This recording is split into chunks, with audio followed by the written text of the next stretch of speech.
आज की इस वीडियो में हम बात करेंगे कि जब हम गेहूं की फसल में दूसरा पानी लगाते हैं उस समय हमें यूरिया के साथ कौन कौन से खाद डालना चाहिए। किसान भाइयों, दूसरे पानी से मेरा मतलब यह है कि गेहूं की जब बुआई करते हैं उस समय पहला पानी लगाते हैं और बुआई के बाद जो पानी लगाते हैं उसको हम दूसरा पानी बोलते हैं। गेहूं की फसल को दूसरा पानी लगाते समय पर आवश्यक मात्रा में खाद मिल जाते हैं तो फिर गेहूं में बहुत अच्छे कल्ले निकलते हैं और गेहूं में फुटाव अच्छा होता है तथा उत्पादन भी अधिक निकलता है। लेकिन दूसरा पानी लगाते समय पर गेहूं को अगर किसी पोषक तत्व की कमी महसूस होती है तो फिर गेहूं में कल्ले बहुत ही कम निकलते हैं, गेहूं में फुटाव कम होगा और फुटाव कम होगा तो गेहूं में बालियों का भराव भी नहीं हो पाएगा और गेहूं का उत्पादन भी बहुत कम निकलेगा। तो वीडियो में हम आज की इसी टॉपिक पर बात करने वाले हैं। दूसरा पानी लगाते समय पर हमें कौन कौन से खाद कितनी मात्रा में डालना चाहिए। तो इसके लिए वीडियो को बिना स्किप किए अंत तक देखिए और चैनल पर नए हैं तो चैनल को सब्सक्राइब कीजिए। दूसरा पानी लगाते समय पर हमें कौन कौन से खादों का प्रयोग करना चाहिए। तो पहला खाद तो आप यूरिया लीजिए, क्योंकि यूरिया में 46% नाइट्रोजन होती है और गेहूं के पौधे को नाइट्रोजन की सबसे ज़्यादा आवश्यकता होती है। क्योंकि अगर गेहूं के पौधे को समय पर नाइट्रोजन नहीं मिलेगी तो गेहूं के पत्ते पीले पड़ जाएंगे, गेहूं की ग्रोथ कम हो जाएगी और फुटाव भी कम होगा। हालांकि नाइट्रोजन की कमी को पूरा करने के लिए जब गेहूं की बुआई की जाती है उस समय पर एनपीके 12-32-16 और डीएपी 18-46 का प्रयोग भी किया जाता है। लेकिन इसके अलावा भी हमें गेहूं की फसल में 2 बार यूरिया खाद डालने की आवश्यकता होती है। पहली बार में आप जब दूसरा पानी लगाते हैं उस समय पर डालिए और दूसरी बार यूरिया जब तीसरा पानी लगाते हैं उस समय पर डालिए।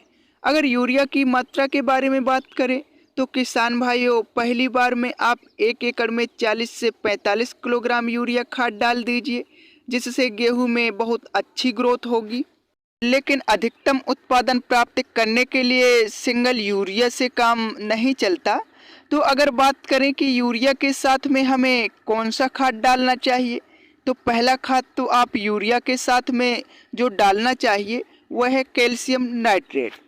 किसान भाइयों, कैल्शियम नाइट्रेट में कैल्शियम भी होता है और नाइट्रोजन भी होता है, जिसमें से कैल्शियम पौधे को मजबूती प्रदान करता है, कैल्शियम पौधे में फुटाव अच्छा करता है तथा पौधे को कीट और रोगों से लड़ने की क्षमता प्रदान करता है।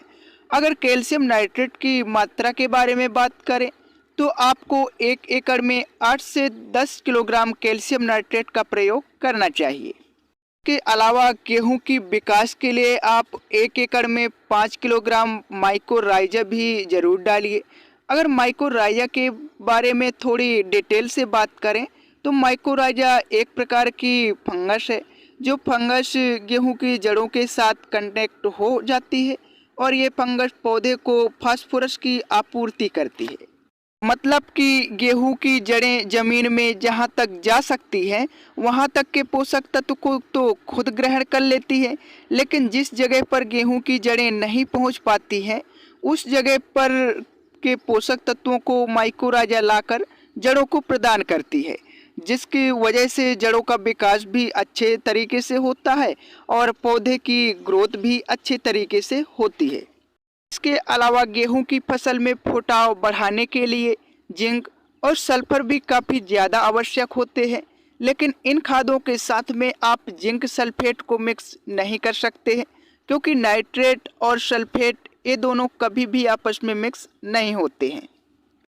अगर आप कैल्शियम नाइट्रेट डाल रहे हैं तो जिंक सल्फेट का आप स्प्रे कर सकते हैं, और अगर आप जिंक सल्फेट डालते हैं तो फिर कैल्शियम नाइट्रेट का स्प्रे कर सकते हैं।